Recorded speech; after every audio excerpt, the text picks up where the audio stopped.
ছায়ারাত্রি channel কখনোই কোনো কুসংস্কারকে প্রশ্রয় দেয় না। তাই আমরা কখনোই বলি না যে কোনো ভৌতিক ঘটনা বা কোনো অলৌকিক ইনসিডেন্টকে বিশ্বাস করতে। যারা বিশ্বাস করেন সেটা সম্পূর্ণই তাদের ব্যক্তিগত মতামত এবং যারা বিশ্বাস করেন না তারা ঘটনাগুলিকে এন্টারটেইনমেন্ট হিসেবেও নিতে পারেন।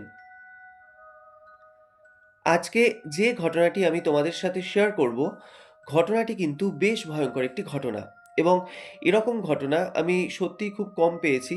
আমি নিজে যখন ঘটনাটা পড়ছিলাম, রীতিমতো আমারও কিন্তু গায়ে কাঁটা দিয়ে উঠছিল। তো যিনি আর কি আমাদেরকে ঘটনাটি পাঠিয়েছেন, উনি এখানে তার নাম, ঠিকানা কিছুই প্রকাশ করতে অনিচ্ছুক। শুধুমাত্র তার ডাকনামটি উনি আমাকে বলেছেন। তো তার ডাকনাম হচ্ছে রিজু। তো দাদাভাইয়ের সাথে এই ঘটনাটি ঘটেছিল 2023-এর 12ই জানুয়ারি তারাপীঠ মন্দির দর্শন করতে গিয়ে। এবার তোমরা হয়তো তারাপীঠের ঘটনা শুনে এটা কোনো হোটেলের হন্টেড ঘটনা ভাবতেই পারো, কিন্তু এটা কোনো হোটেলের ঘটনা নয়। তোমরা যত ঘটনাটা শুনবে তোমাদের কাছে বিষয়টি কিন্তু আরও ক্লিয়ার হবে। তো যাই হোক, সোজা চলে যাব আজকের ঘটনায়। তাহলে শুরু করছি আজকের এপিসোড নাম্বার 165। দাদাভাই যেভাবে আমাদেরকে ঘটনাটি পাঠিয়েছেন, ঠিক সেভাবেই আমি তোমাদের সামনে আজকে এই পুরো ঘটনাটি তুলে ধরার চেষ্টা করছি।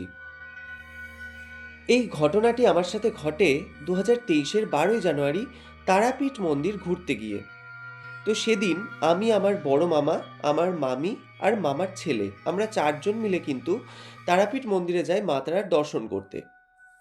তো আমাদের কিন্তু 1 জানুয়ারির দিনই যাওয়ার কথা হয়েছিল, কিন্তু মামা যেহেতু একটি প্রাইভেট সেক্টরে জব করে, তো যে কারণে সেদিন মামা আর কি ছুটিটা পাইনি। তো সেই জন্য আমরা কিন্তু 12 তারিখটাকেই ফিক্সড করেছিলাম মন্দির যাওয়ার জন্য। এবার আমরা একটি গাড়ি ভাড়া করে কিন্তু সেই মন্দিরে যাই। এবার আমার মামার বাড়ি থেকে ওই তারাপীঠ মন্দিরের ডিস্টেন্সটা বেশ অনেকটাই। তো সেই জন্য আমরা খুব ভোরই বেরিয়ে গেছিলাম এবং মন্দিরে যখন আমরা পৌঁছোই তখন ওই সকাল 11টা, সাড়ে 11টা এরকম সময়। তো আমরা কি করি, আমরা কিন্তু প্রথমে হোটেল নিইনি। আমরা প্রথমেই মন্দির চলে গিয়েছিলাম পুজো দেওয়ার জন্য। এবার সেই দিনটাও যেহেতু এরকম একটা কোনো মানে ছুটির দিন ছিল, 12ই জানুয়ারি প্রত্যেকেই জানি যে স্বামী বিবেকানন্দর জন্মদিন। তো সেই দিন মানে এত ভিড় ছিল মন্দিরে, মানে আমরা ঢুকছি তখনই একদম পুরো কাতারে, কাতারে ভক্তরা কিন্তু মন্দিরে যাচ্ছে। তো আমরা কি করি, আমরা সেইজন্য আর প্রথমে হোটেলে যাই না। আমরা আগে ডালা কিনে কিন্তু আমরা লাইনে দাঁড়িয়ে পড়ি পুজো দেবো বলে। তো তারপর পুজো দিতেও প্রায় অনেকক্ষণ লেগে যায় যেহেতু প্রচুর অনেক বড় লাইন ছিল। তো তারপর আমরা পুজো-টুজো দিয়ে আমরা যখন বেরিয়েছি, তো দাদাভাই বলছে, "প্রথমে আমরা একটা দোকানে খাওয়া-দাওয়া করি।" যেহেতু সকাল থেকে আমাদের কিচ্ছু খাওয়া হয়নি। তো আমরা প্রথমে একটু খাওয়া-দাওয়া করি। তো তারপর আমরা ঠিক করেছিলাম যে আরও যেগুলো আউটসাইডে যেগুলো আর কি মন্দির-টন্দির রয়েছে সেগুলো আমরা ঘুরবো। তো প্রথমেই আমরা কিন্তু ওই যে তারাপীঠের যে মহাশ্মশান, তো সেখানটা করে কিন্তু যাবো বলে আমরা ঠিক করি। তো এবার মানে তখনও পর্যন্ত মন্দিরের সামনে এত এক্সেস ভিড় এবং সেই মহাশ্মশানের দিকের যে রাস্তাটা সেই দিকেও কিন্তু প্রচুর লোকজন যাতায়াত করছে। তো তখন মামা বলে, আমরা প্রথমে যে সমস্ত আউটসাইডের যে মন্দিরগুলো রয়েছে তো সেগুলো আমরা আগে দর্শন করে নিই, তারপর বামদেবের বাড়ি, তো সেগুলো আগে আমরা দেখে নিই। তো বিকেলের দিকে এসে আমরা এই মহাশ্মশানটা দেখবো। যেহেতু রাত্রিটা আমাদের ওখানেই থাকার কথা ছিল, মানে একদিন আমরা ওখানে থাকবো, তার পরের দিন সকালবেলাতে আমরা চলে আসবো, মানে এটা আর কি আমাদের প্ল্যান ছিল। তো সেই মতো আমরা প্রথমে একটা হোটেল নিই। এবার মানে হোটেল তো আমরা প্রত্যেকেই জানি যে তারাপীঠে কিন্তু প্রচুর হোটেল রয়েছে, মানে এরকম ফুডিং লজিংয়ের জন্য কিন্তু প্রচুর হোটেল।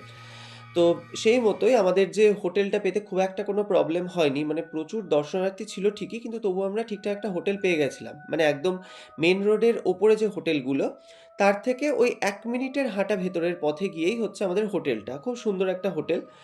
তো সেখানটা করে আমরা একটা বড় রুম নিয়েছিলাম।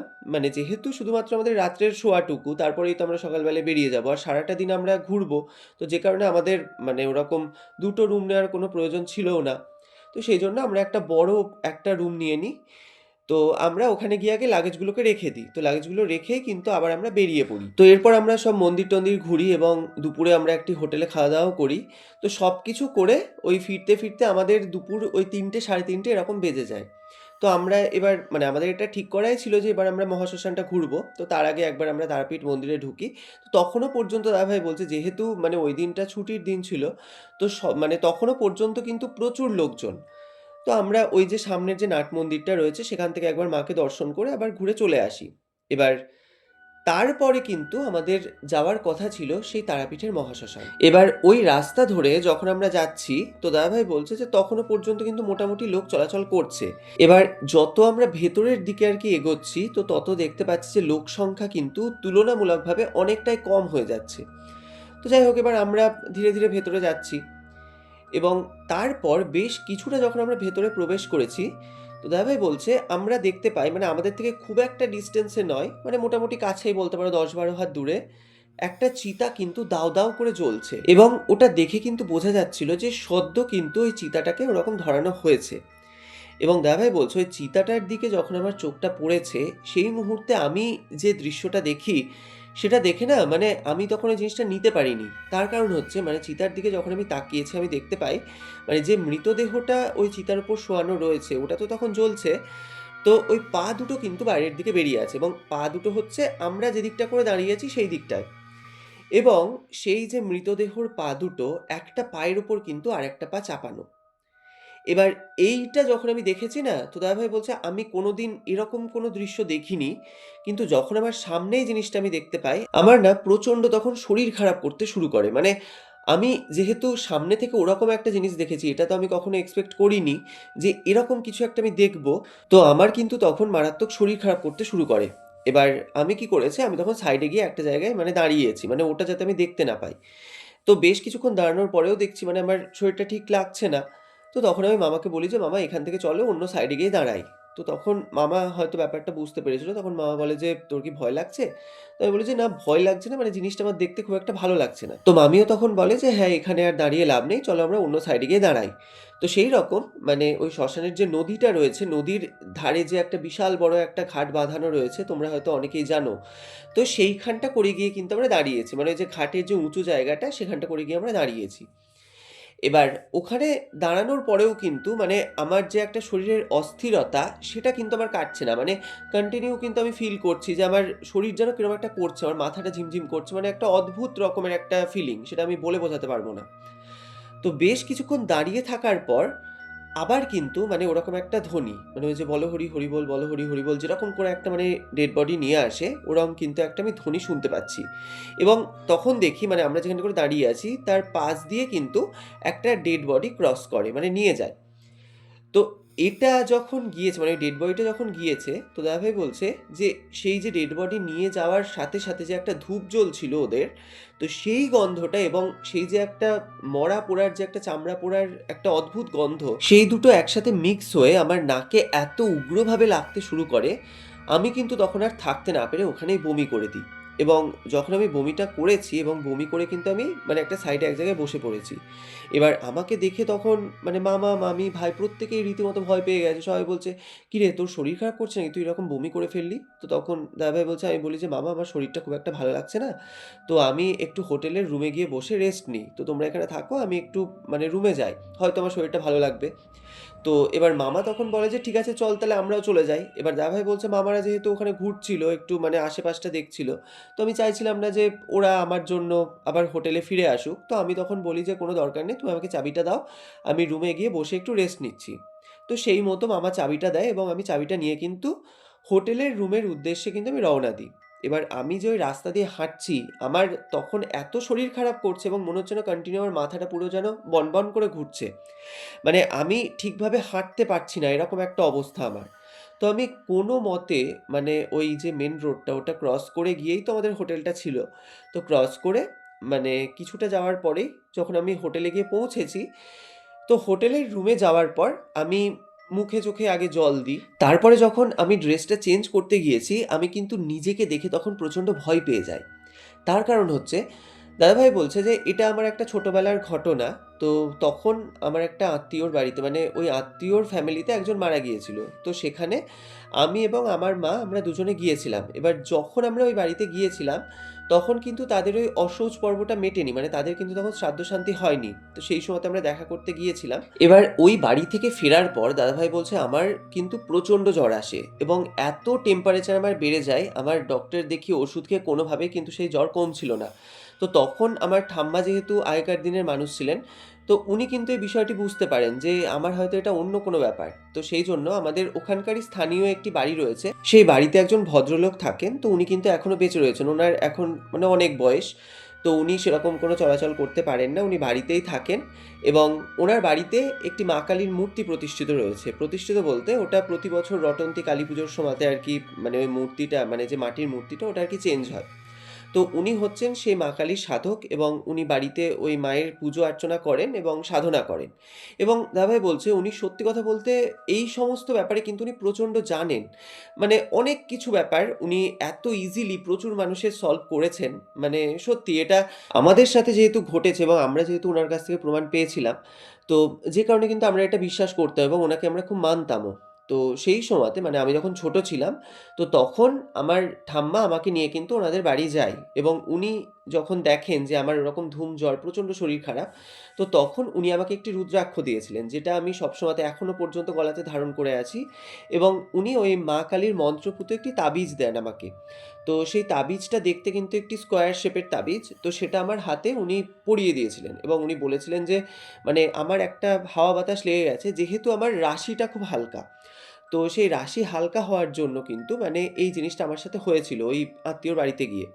তো সেইজন্য উনি তাবিজটা দেন এবং উনি বলে দিয়েছিলেন যে একটা বছর মানে ১ বছর আমি যেন কোনো শ্রাদ্ধ বাড়ি না যাই, কোনো শ্মশান ঘাটে না যাই, কোথাও যেন না যাই। মানে ওই একটা বছর এই তাবিজটা যেন আমার শরীর থেকে আলাদা করা না হয়।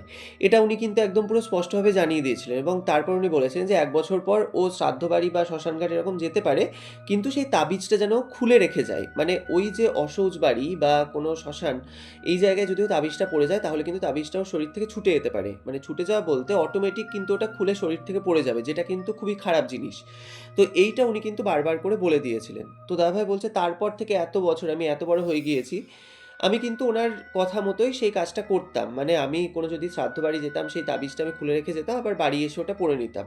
আবার কোনো শ্মশান ঘাটে গেলেও কিন্তু আমি তাই করতাম। কিন্তু এই যে আমরা তারাপীঠে ঘুরতে এসেছিলাম এবং তারপর যখন আমরা সেই মহাশ্মশানে ঢুকি, তো তার আগে মুহূর্ত পর্যন্ত আমার এই জিনিসটা কিন্তু মাথাতেই ছিল না যে ওই তাবিজটা আমাকে খুলে রাখতে হবে। এবং দাদাভাই বলছে যেটা, যে আমাকে কিন্তু মা প্রতিবার মানে যখনই যেখানে যাই না কেন আমাকে কিন্তু মা এটা বারবার মনে করিয়ে দিতেন যে তুই কিন্তু এই তাবিজটা পড়ে আছিস।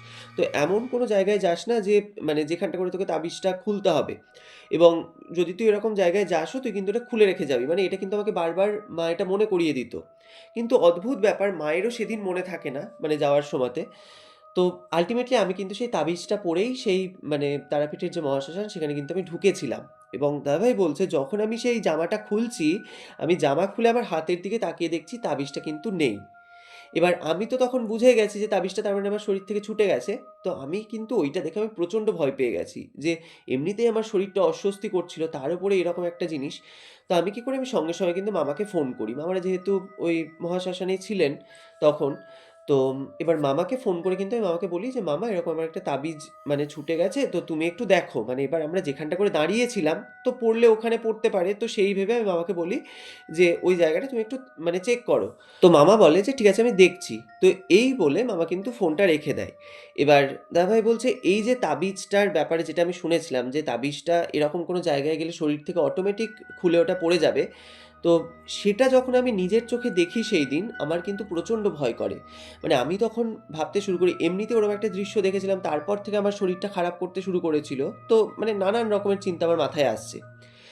তো বেশ কিছুক্ষণ পর মামা যখন আমাকে ফোন করে বলে যে আমি তাবিজটা পাইনি, তো আমার কিন্তু তখন মানে আরো ভয় করতে শুরু করে যে তাবিজটা আমি পেলাম না। এবার বাড়িতে গিয়ে মা যখন জানতে পারবে, তো মাও তো আমাকে এটা নিয়ে বকাবকি করতে পারে। তো তখন আমি মামাকে বলি যে, "ঠিক আছে তুমি ছেড়ে দাও, যখন পাওয়া যায়নি আর তো কিছু করার নেই।"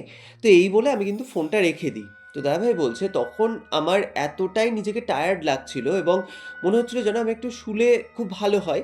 তো সেই মতো আমি তখন কি করি, আমি আর অত কিছু না ভেবে আমি বিছানাতে শুয়ে পড়েছি এবং শুয়ে পড়ার সাথে সাথেই কিন্তু আমি ঘুমিয়ে যাই। এবার যেহেতু শরীরটা আমার তখন ভীষণ খারাপ করছিল, তার উপরে সারাদিনের একটা জার্নি, তো যেটা হয় আর কি মানে আমি কিন্তু একদম মানে পুরো ঘুমিয়ে গিয়েছি। এরপর কিন্তু একটি ঘটনা আমার সাথে ঘটে, যেটা হলো আমি কিন্তু একটি খুব ভয়ানক স্বপ্ন দেখি।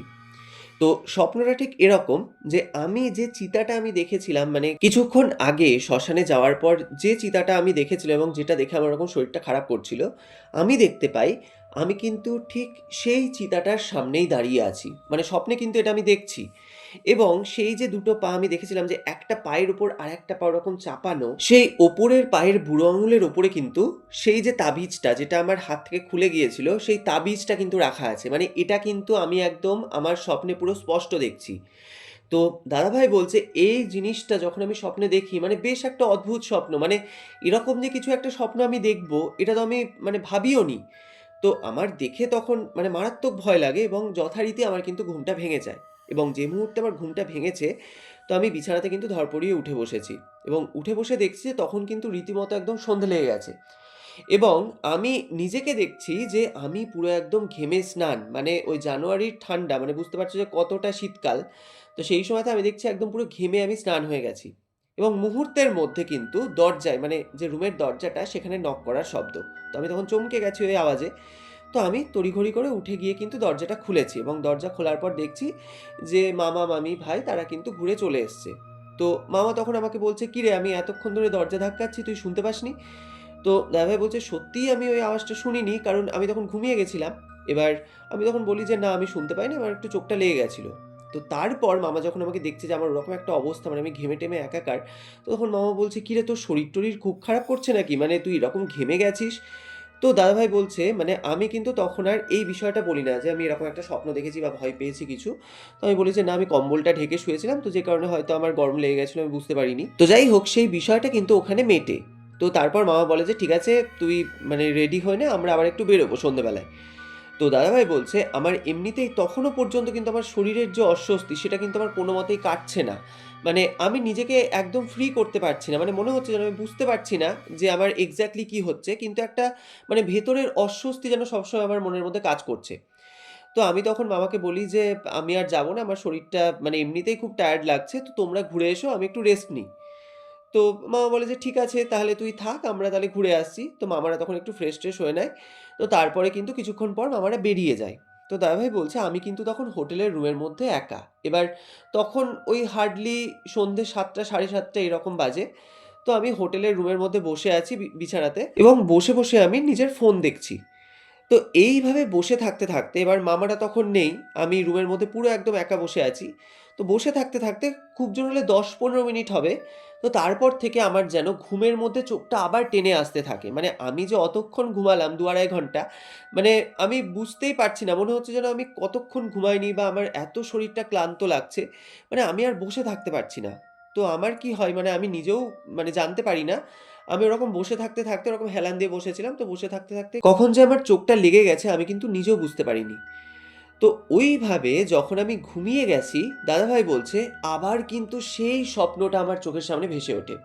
আমি দেখতে পাই ঠিক সেম ওরকম ওই চিতাটার সামনে আমি দাঁড়িয়ে আছি এবং ওই যে একটা পায়ের ওপর পা যেটা তোলা ছিল চিতাটার মধ্যে, সেম জিনিসটা আবার আমি দেখছি এবং সেই পায়ের বুড়ো আঙুলের ওপর সেই তাবিজটা ওরকম রাখা। কিন্তু এবার স্বপ্নতে আমি দেখতে পাই সেই বুড়ো আঙুলে করে কিন্তু সেই যে মৃতদেহটা, সে কিন্তু সেই তাবিজটাকে পুরো বনবন করে লাট্টুর মতো ঘোরাচ্ছে। মানে এটা কিন্তু আমি স্বপ্নে দেখছি। তো এইটা যখন আমি দেখেছি, দাদাভাই বলছে আমি কিন্তু আবার একদম পুরো মানে তড়াম করে লাফিয়ে উঠেছি। মানে আমার ন্যাচারালি এবার ভয় লাগবেই। যেকোনো মানুষেরই এই জিনিসটা ভয় লাগবে। এবং তখন মানে আমি যখন ঘুম থেকে উঠেছি, তো আমি দেখছি যে খুব জোর হলে ১২-১৫ মিনিট হয়েছে আমার ওরকম চোখটা লেগে যাওয়া এবং আমি কিন্তু একদম প্রপারলি বিছানাতে শুইও নি। মানে ওরকম হেলান দিয়ে বসে থাকা অবস্থাতে আমি ঘুমিয়ে গেছিলাম এবং সেই অবস্থায় কিন্তু আমি সেই স্বপ্নটা দেখি। তো আমার না তখন প্রচণ্ড ভয় লাগে। তার কারণ হচ্ছে দুপুরবেলায় যে স্বপ্নটা আমি দেখলাম ওরকম ঘুমন্ত অবস্থায়, তার উপরে এখন আমি সেইভাবে ঘুমাইওনি, মানে আমার চোখটা জাস্ট লেগেছিল। তখন আবার এরকম একটা জিনিস আমি দেখলাম স্বপ্নতে। তো আমি তখন ঠিক এতটাই ভয় পেয়ে যাই, এবার ঘরের মধ্যে তখন কিন্তু একটা নাইট ল্যাম্প জ্বলছিল। তো আমি উঠে গিয়ে সব লাইটগুলোকে অন করে দিয়েছি এবং রুমের যে গেটটা সেটা কিন্তু আমি খুলে দিই। এবার সামনে একটা বড় করিডোর টাইপের আছে। তো আশেপাশের রুমে তো প্রচুর লোকে একদম ভর্তি। তো তারা যাতায়াত করছে। মানে আমার না তখন বদ্ধ ঘরের মধ্যে থাকতেই ভয় লাগছে। তো আমি দরজাটা খুলে দিয়ে কিন্তু বিছানাতে বসে আছি এবং আমি অপেক্ষা করছি যে মামারা কখন আসবে। তো তার কিছুক্ষণ পর মামারা আসে এবং মামারা এসে তখন বলে, "কিরে, তুই দরজা খুলে এরকম করে বসে আছিস?" মানে যেটা হয়, এটা ন্যাচারাল ব্যাপার যে, যে কেউ হলেই জিজ্ঞাসা করবে। তো আমি আর কিন্তু সেই সময় মামাকে কিছু বলি না। তো যাই হোক, এরপর খাওয়া-দাওয়া করে রাত্রিবেলা আমরা সবাই শুয়ে পড়েছি। তো এবার কি হয়, দাদাভাই বলছে, আমার কিন্তু কোনোভাবেই ঘুম আসছে না। মানে আমি কোনোভাবেই কিন্তু চোখ বন্ধ করতে পারছি না। কারণ মানে আমার মনের মধ্যে একটা অজানা আতঙ্ক তখন অলরেডি কাজ করছে। যে এরকম যখন আমি দুবারই ঘুমিয়ে গেলাম, তো দুবারই আমি সেম ওরকম একটা স্বপ্ন দেখলাম। তো তারপর যদি আবার আমি ঘুমাই, আবার যদি এরকম একটা আমি কোনো স্বপ্ন দেখি, তো এই ভয়ে কিন্তু আমি ঘুমাতে পারছি না। আমি এপাশ ওপাশ করছি এরকম। তো বেশ কিছুক্ষণ পর মানে প্রায় তখন রাত্রি ১টা-১.৫টা বাজে, সেই সময়তে কিন্তু আমার চোখটা অটোমেটিক লেগে এসছে। মানে আমি বুঝতেও পারিনি আমি কখন ঘুমিয়ে গেছি।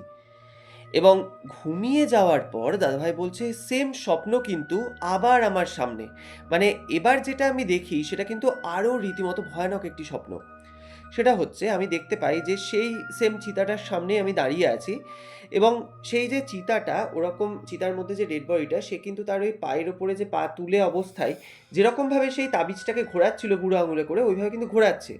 এবং ঘোরাতে ঘোরাতে হঠাৎ করে সেই ডেড বডিটা কিন্তু চিতার ওপরে উঠে বসে এবং আমি দেখতে পাই যে ওরকম অর্ধ পোড়া একটি মৃতদেহ, মানে তার চেহারাটা দেখতে ঠিক কতটা ভয়ানক হতে পারে তোমরা বুঝতে পারছো, যে সেরকম একটি মানে বিকট দেখতে একটা ওরকম মৃতদেহ সে আমার দিকে কিন্তু উঠে তাকিয়ে বসে আছে। এবার এইটা দেখা মাত্রই তখন কিন্তু আমি নিজেকে আর কোনোভাবে সামলাতে পারি না। আমি বিকট জোরে একটা চিৎকার করে কিন্তু আমি ঘুম থেকে জেগে উঠি। এবং যে মুহূর্তে আমি জেগে উঠেছি তো আমার চিৎকারে কিন্তু আমার মামা-মামী যেহেতু পাশে শুয়েছিল, তো ওদেরও তখন ঘুমটা ভেঙে গেছে। এবার ওরা কিন্তু তখন ঘুম থেকে উঠে মানে আমাকে ওরকমভাবে চিৎকার করতে মানে যখন ওরা শুনেছে, তো এবং আমাকে যখন দেখছে যে ওইভাবে আমি একদম রীতিমতো পুরো হাঁপাচ্ছি, তো তখন মামা আমাকে জিজ্ঞাসা করছে যে, "কিরে তুই এরকম করে কেন চিৎকার করে উঠলি? মানে তুই কি কোনো খারাপ স্বপ্ন-টপ্ন দেখেছিস?" তো দাদাভাই বলছে মানে তখন কিন্তু আমি আর নিজেকে সামলাতে না পেরে আমি পুরো বিষয়টা মামাকে বলি। যে এইরকম ঘটনা মানে আমি ওই শ্মশান থেকে ফেরার পর থেকে এরকম আমি স্বপ্ন মানে ৩ বার আমি দেখলাম পরপর। এবং এটাও আমি তখন মামাকে বলি যে, যে তাবিজটা আরকি আমার শরীর থেকে ছুটে গিয়েছিল এটা কোনো সাধারণ তাবিজ নয়। মানে এটাও কিন্তু আমি একবার ওরকম মানে আমার শরীর খারাপ হয়েছিল তারপরেই কিন্তু আমাকে এই তাবিজটা দেওয়া হয়েছিল। তো তারপর থেকে এরকম যে জিনিসগুলো ঘটছে, তো এটা যখন আমার মামা শোনে, তো মামা কিন্তু বলে যে, "ধুর এইসব আবার হয় নাকি? তুই মানে ওই জিনিসটা থেকে ভয় পেয়েছিলি যেটা হয়তো তুই বারবার ওরকম স্বপ্নে দেখছিস বলে তোর মনে হচ্ছে।" তো মামা ওটা ১ম এ বিশ্বাস করে না। কিন্তু মামী আমার কথাটা খুব ভালোভাবেই বিশ্বাস করে এবং আমাকে তখন বলে যে, "দেখো এই তো আজকে রাতটুকু পেরিয়ে গেলেই কাল সকালে আমরা বেরিয়ে যাব।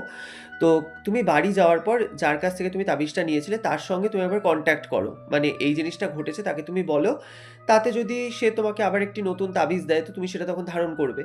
তো আমিও তখন মনে মনে সেইটাই ভাবি এবং আমি কিন্তু শুধুমাত্র অপেক্ষা করতে থাকি যে কতক্ষণে রাত্রিটা পার হবে। তো যাই হোক রাত্রিটা তো কোনো মতে পেরিয়ে যায় এবং পরের দিন সকালেই কিন্তু আমরা রওনা দিয়ে দিই। তো তারপর মামার বাড়িতে পৌঁছানোর পরেই আমি মানে সেই দিনটা আমার কিন্তু মামার বাড়িতে থাকার কথা ছিল।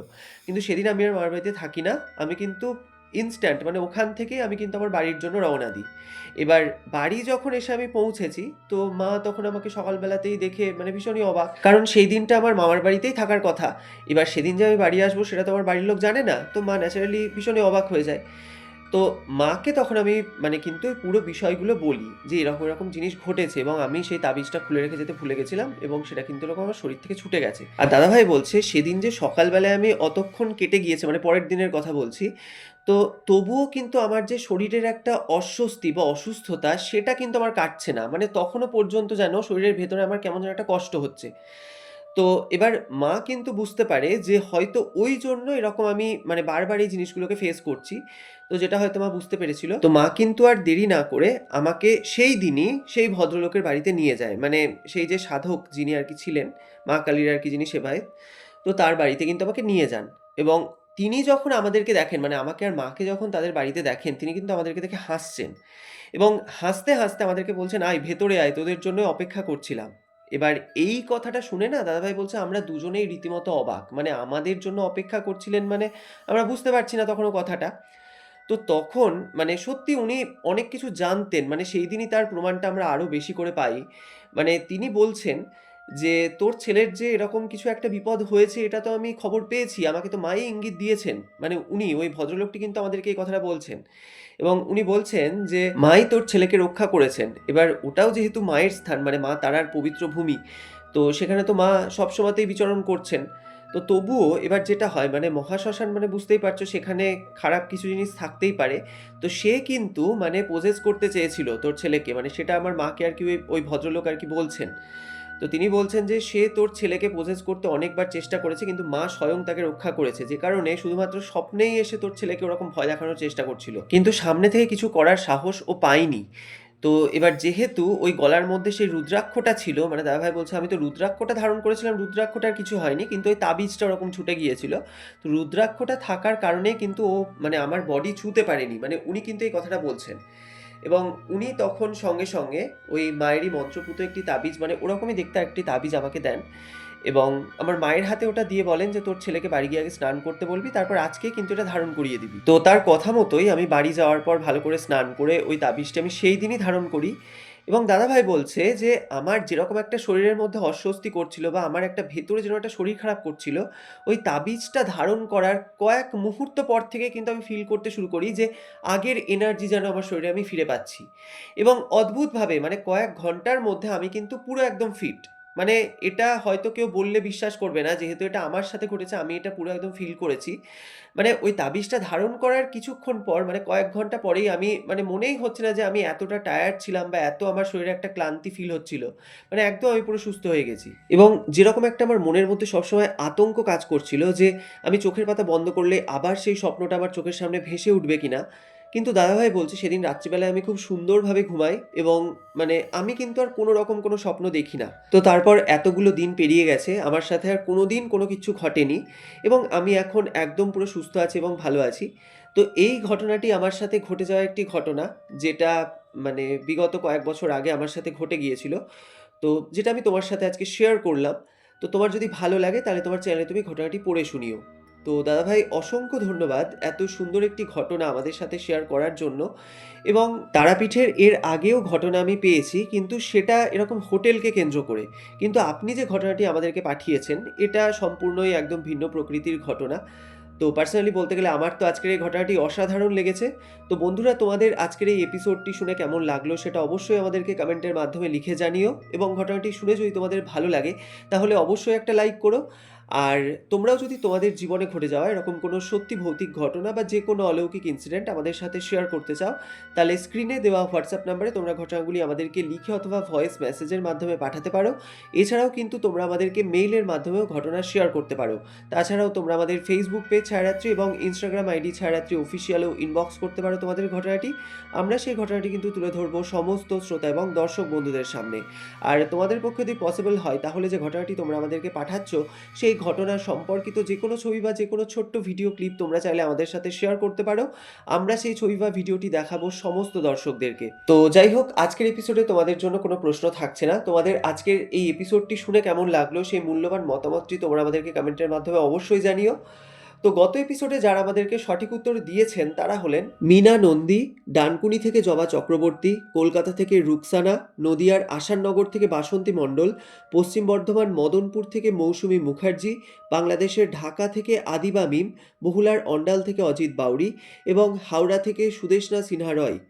তো এছাড়াও যারা আমাদেরকে কমেন্ট করেছেন তাদের মধ্য থেকে কয়েকটি প্রিয় কমেন্ট আমরা এখানে বলছি। তো তারা হলেন পিঙ্কি বিশ্বাস, সুজয়, অসীম দাস, প্রণয় হালদার, মা তারা স্টুডিও সন্দেশখালি থেকে, হাওড়া থেকে গীতা গোস্বামী, এবং দমদম থেকে যুথিকা এডুকেশন। তো তোমাদের সকলকে জানাই অসংখ্য ধন্যবাদ, তোমরা যারা যারা আমাদেরকে কমেন্ট করেছো। তো তোমরা এভাবেই আমাদেরকে কমেন্টের মাধ্যমে জানাতে থাকো যে তোমরা কোথা থেকে ঘটনাগুলি শুনছো, এবং ঘটনাগুলি শুনে তোমাদের কেমন লাগছে সেই মতামতটিও কিন্তু তোমরা আমাদেরকে কমেন্টের মাধ্যমে জানাতে একদমই ভুলো না। তো যাই হোক, আজকের মতো বিদায় নিচ্ছি। দেখা হচ্ছে আবার পরবর্তী নতুন ভয়ঙ্কর ঘটনা নিয়ে আগামী বৃহস্পতিবার। ততক্ষণ তোমরা সকলে ভালো থেকো, সুস্থ থেকো। শুভরাত্রি।